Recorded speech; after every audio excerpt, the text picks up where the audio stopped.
দেখেন তো কি সুন্দর ফুলে উঠেছে পরোটাটা। চলুন তাহলে বানিয়ে ফেলি। প্রথমে একটা বাটিতে নিয়ে নিচ্ছি আটা, এর মধ্যে দিচ্ছি পরিমাণ মতো লবণ, তারপর নর্মাল পানি দিয়ে ধীরে ধীরে মেখে নিচ্ছি। ডো হয়ে গেলে একটু রেস্ট দিয়ে এখন এটাকে 5টা সমান ভাগে ভাগ করে নিচ্ছি। তারপর এক একটা বল সুন্দর করে শেপ করে বেলে গোল গোল করে নিচ্ছি।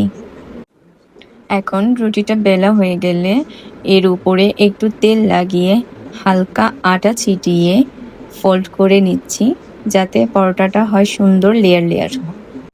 তারপর সামান্য একটু গুঁড়ি ছিটিয়ে আবারও বেলে নিচ্ছি পারফেক্ট সাইজে। এবার গরম তাওয়ায় দিয়ে 2 পাশ হালকা ছেঁকে নিচ্ছি।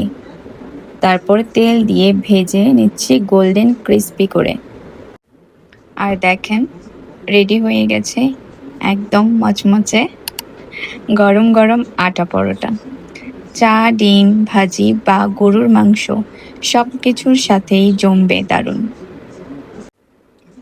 ভিডিওটা ভালো লাগলে অবশ্যই একটা লাইক দিন, কমেন্ট করে জানান আপনি কিসের সাথে পরোটা খেতে পছন্দ করেন। আর এমন সহজ ও মজার রেসিপি পেতে ফেসবুক পেজ ফলো আর ইউটিউব চ্যানেল সাবস্ক্রাইব করতে ভুলবেন না।